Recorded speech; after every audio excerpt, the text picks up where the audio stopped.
Hi, I'm Gary M0TIG, and welcome to this week's podcast. And with me is... me, Jonathan M0JSX. Hello, good morning. I know, it's great, isn't it? This is the third one. I'm surprised we've been going this long. Yeah, people seem to love it. I don't know why. Well, we've had some good feedback, so thanks for all of that. Absolutely, yeah. Thanks for all your comments and your suggestions and everything else like that. And thanks for being a supporter of us and what we're doing.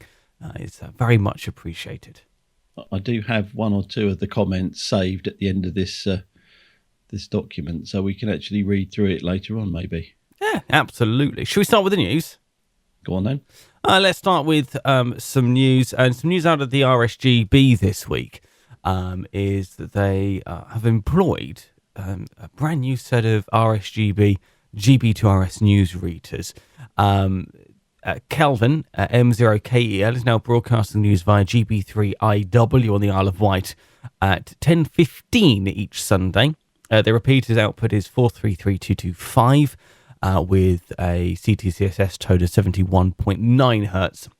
The repeater has an impressive coverage on the south coast too, and the RSGB thanks the repeater keeper Paul, G4IKI, who has kindly granted permission for the broadcast. There's also a new digital ATV broadcast being made on 1308 megahertz at 10 o'clock each Sunday morning via GP3EY, located in a commanding position near Hull at 155 metres above sea level. The newsreader Clive G3GJA also listens for reports on the ATV talkback frequency of 144775. You can get the latest GB2RS broadcast schedule from the RSGB website. There we go. Good news about GB3IW, because I can hear that one here. It's a bit weak. Yeah, but I can just about get it on the 705.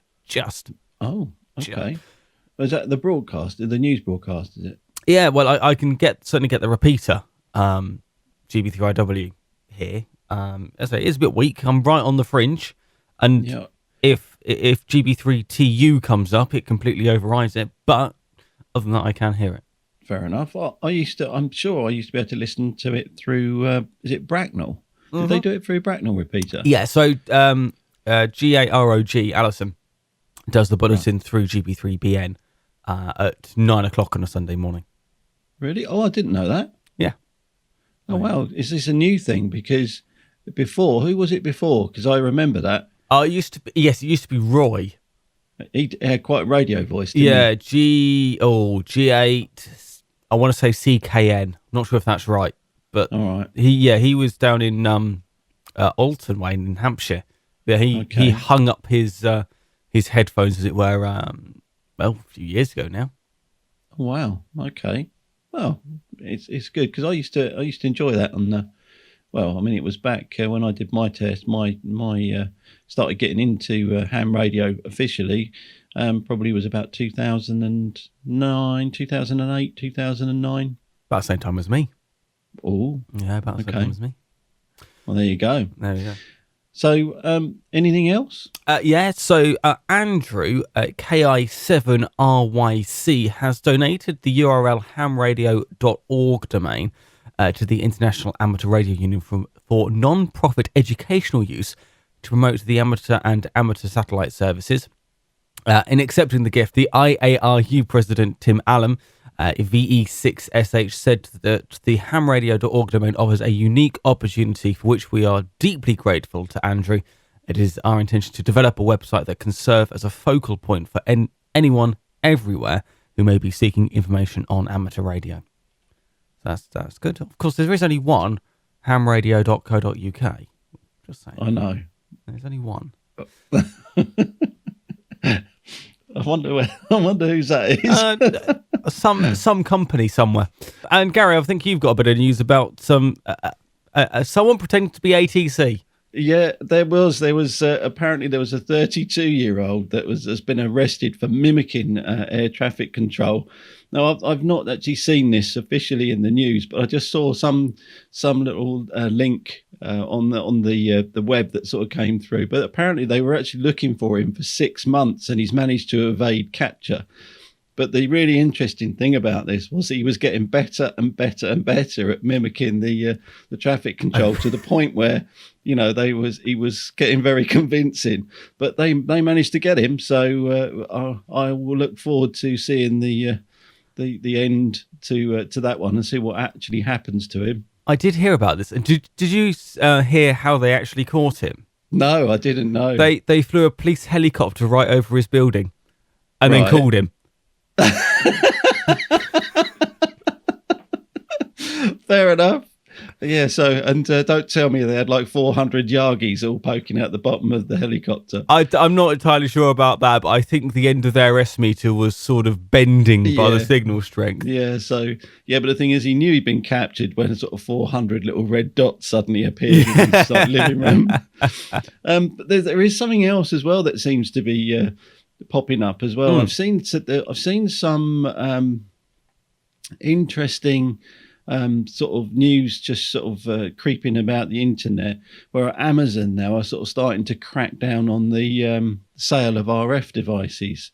That one's quite interesting. I've not been able to get any great detail on that, because it would appear that it's sort of buried in sort of some of their rules and regulations in selling on their website. But it certainly looks like, I mean, the reason why I mention this, because you and I both know that a lot of people ask about widebanding and stuff like that, and it's becoming more and more difficult for us to be able to get the official modifications.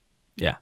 And so I think that there is actually some changes afoot. I just, this is not official or anything like that, just my humble opinion, but it would just seem that these things are starting to creep up in the news more and more just lately. I think the other thing I think we've got to mention is I think Courier news. Courier news? Because Courier news. It leaves its own jingle, doesn't it? Where's my parcel? I think, do you reckon we got to mention where's that my one? parcel? Yeah. Yeah, where's my parcel? So, Gary, where's my parcel? It's probably with the courier right at the moment. They've got a big pile of parcels that they're trying to get through. Okay, and this isn't just affecting stuff sort of export stuff. It's also affecting stuff in the UK as well. It's affecting all sorts of things. I mean, I think we've seen, especially at the moment with Northern Ireland, I think a lot of things are getting sort of stuck. Is it Ireland in general, actually, isn't it? I think, but just getting stuff to Ireland is difficult at the moment.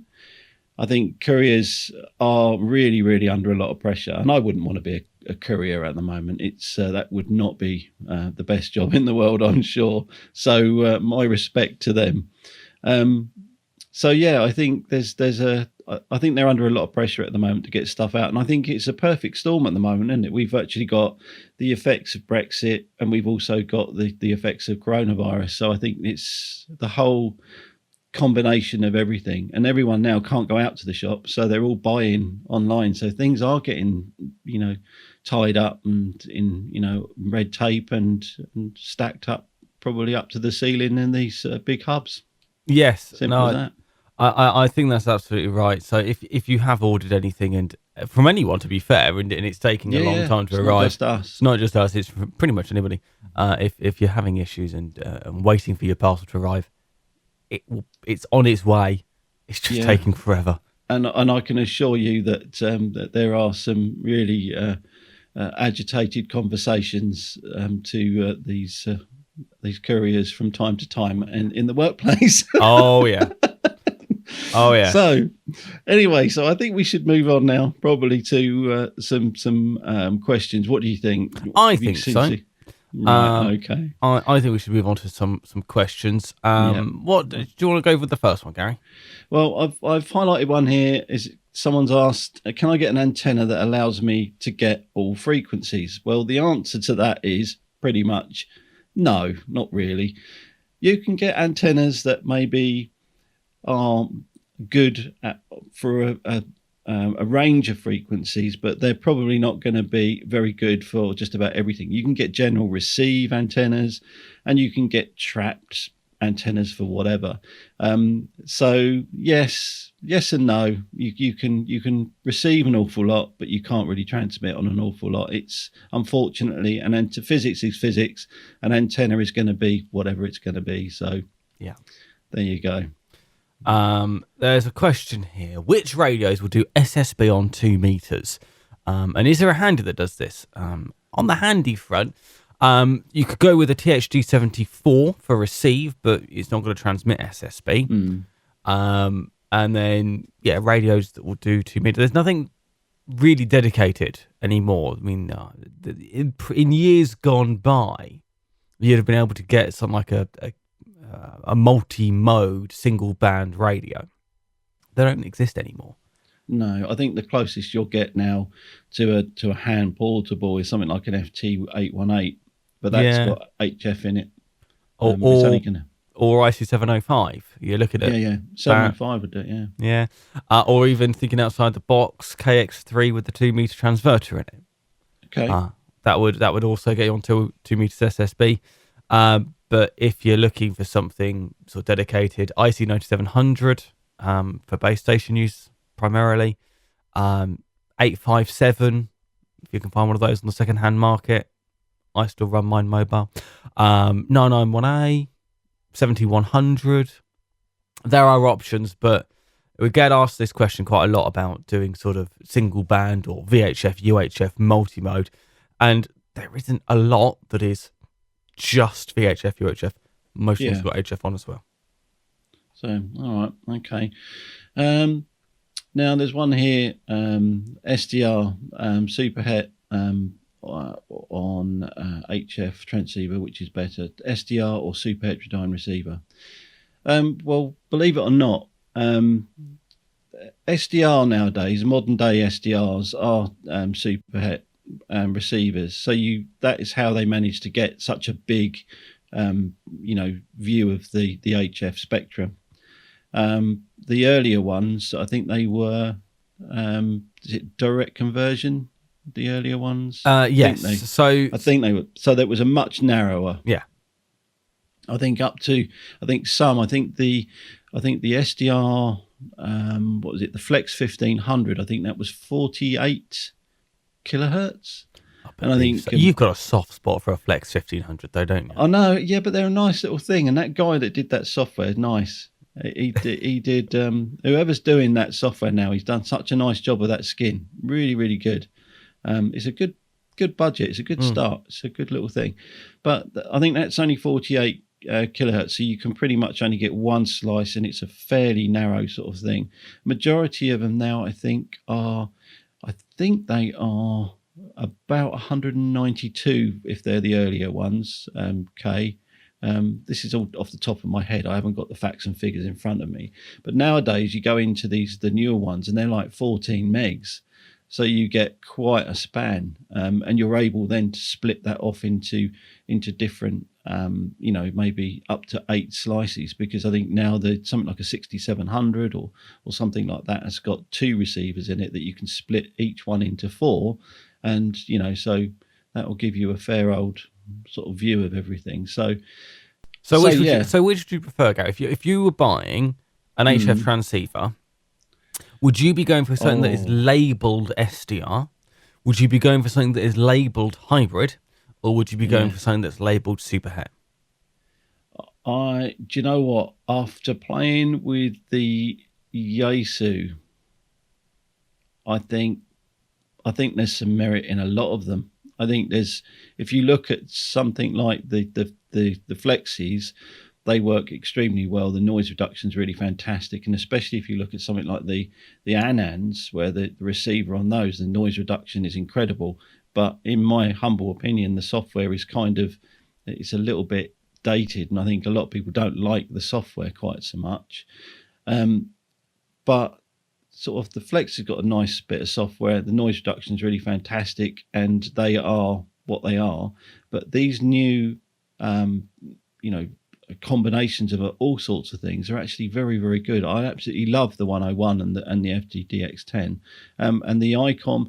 I don't think the ICOM 7300 is in the same degree. It's not in the same It exists in the same space, but it's not to the same performance level. No, I think these hybrid things are an interesting. I think we're going to see a lot more of it. I think we're going to see a lot more of these things. So I think this is another chapter to the SDR book. Yeah, I still commend Icon with what they're doing in the SDR space. I mean, the 7300. I mean, it is. I think it's probably still the most popular or best-selling SDR radio available. Yeah, for good reason. For very good reason. I mean, there's one just out there, for instance. It's what I use on a daily basis. Yeah. So I think that's fantastic. I think obviously with the 9700, taking that into the VHF UHF realm, which we've never seen before, and then obviously with the 705 and taking it down to such a small portable package. Just I know the Flex 1500 was small, but you needed a big computer to run with that. With with 705, it's all built in there. But yeah, you can't ignore what Yaesu are doing with sort of the hybrid technology they're going down with the DX10, which I have to say that the sound you get out of a DX10 is amazing. So if I was buying a radio today, Gary, I would have a hard job deciding which way to go. My intention was to buy the IC73 and the 97, because that would have done me for forever and a day probably. Yeah. But since the DX10's come out, that one has really put the cat amongst the pigeons. So anyway, getting back to the answer, SDR, super heterodyne receiver on an HF transceiver, which is better. I'm going to say it does depend. I think you've got to try them, actually, what works for you. I think that's probably the answer. It's down to personal preference. I think SDR doesn't suit everyone. Sometimes it can be a bit clinical for some people. Some people don't like the noise reduction that they get from it. So certainly nowadays, I don't think there's a bad receiver. I honestly don't. You can go into our showroom, wander around, and you can be impressed with every single thing you come across. I mean, like look at the 590 SG. I'm impressed with that thing still, and it's a getting on a bit really in terms of the way things are going. I'm still impressed with the 73. I'm still impressed with the DX10. So, and the special, and also the 7610. All of them I'm still impressed with. So, yeah, amazing. So I think you actually need to look a little bit beyond the architecture of the radio as to what else is available or what else the radio offers. So, for instance, yes, you might like the let's just pick a radio. Maybe you like the look of the 9918. You like the fact that it's a superhet receiver, but you start using it and the menu system drives you nutty. Or you like the fact that the 590 is excellent on CW decode and it's got a very enhanced DSP on it, but actually you want something that's got a little bit of a flashy screen on it. You kind of got to take the radio as a whole. Makes you feel. And what it's like to use. Because like I say, they're all pretty good. So anyway, I think we've got as close as we dare to that one. The answer to that one. We've skirted around that, so that's I think good. It's personal choice. Final question here, Gary. Go on. And this is actually a question that I added onto this list because this is the question I got asked on the telephone this week. Oh, all right. And it was, my SWR is around 2-1. Right. Is that okay? Or should I try and get the SWR down a little? My personal view is, 2-1 is not a bad SWR. If you put a 2-1 into a radio without a tuner, you're getting 1/10 of your power back. So yes, an SWR closer to 1-1 would be better. And if you can get, if there are easy things you can do to bring your SWR down to more like, 1.1, 1.2, 1.3-1, then you should absolutely do so. But if that's not possible, if you're in a portable situation and 2-1 is the best you're getting, it will work. Just you're going to have 1/10 of your power come back. So if you're running 10 watts out of a 705, you're getting 9 watts being irradiated, 1 watt coming back. So yeah, I mean, I think it's just, I think 2 to 1 might be considered a little high on VHF or UHF. Possibly so, yes, but certainly at HF you're probably okay. Yeah, and it's tolerable. What else should we go? What should we move on to? What about it's kind of a question, but in under on our little list under HF transceivers, why do manufacturers do cashbacks instead of discounts? As right. in, I think that's squarely aimed at Yaesu because they often do cashback programs. Yeah, they do. Well, I do know the answer to this, and I'm sure you do as well. And it's basically to stop what you consider, is it grey imports they would call it? Yeah, grey imports and non-official supply chains. Yeah, that's what it is. So there you go. So if you haven't bought it from a bona fide distributor, you can't really get the cash back, or it's So there you go. That's why they do it. Oh, let's do some questions down the comments down the bottom, because we've had quite a few of these. And someone's asked here, Richard Twining has asked, does the 705 definitely support D-Star over home Wi-Fi, then requiring a Pi spot thingy? We should definitely call them a Pi spot thingy now. Yeah, I'm doing that. I'm renaming them on the website. Yeah, why not? Sorry, Dan. Pi spot thingy. That's what they should be. So does it definitely support D-Star over home Wi-Fi? So you've done this, haven't you? Well, sort of is the answer. So what you're referring to is the ICOM terminal mode, which doesn't just exist on the 705. It also exists on the ID51 plus 2, the ID4100, and the ID31 plus.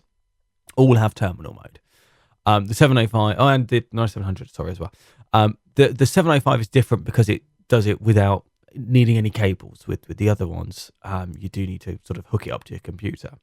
The issue is with the terminal mode that ICOM do is that it doesn't support the reflectors.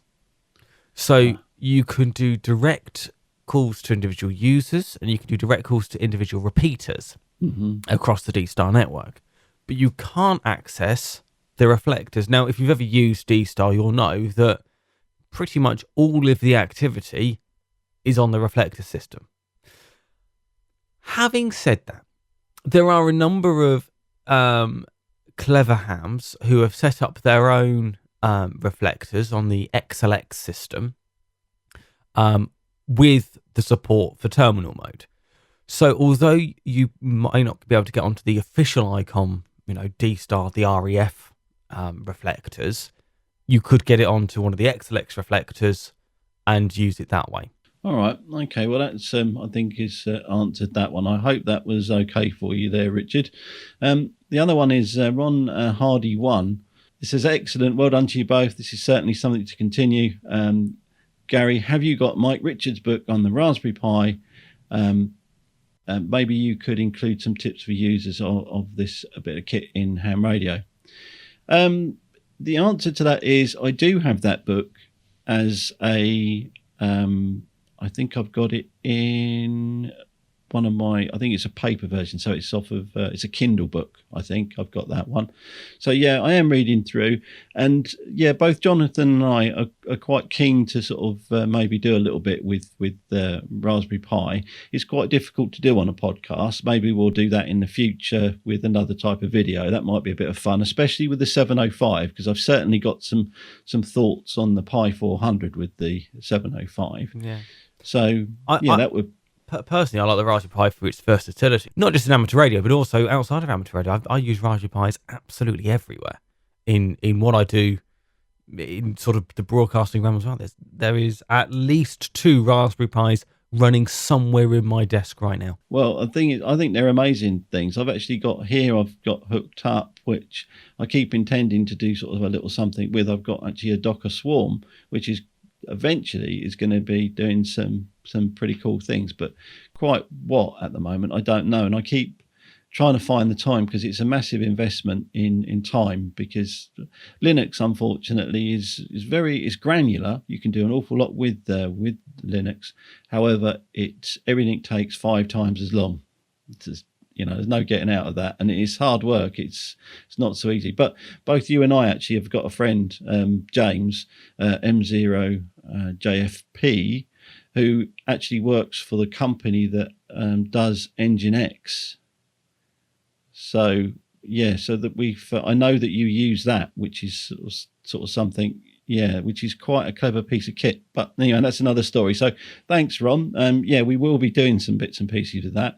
Not a problem. Yeah. Let's do the last couple go on. before we finish. There's R says, excellent podcast. When are you guys going to stock the high power 4:9:1 transformers? They're on their way. And also, but how about sending wire cut to the correct length for Enford half waves?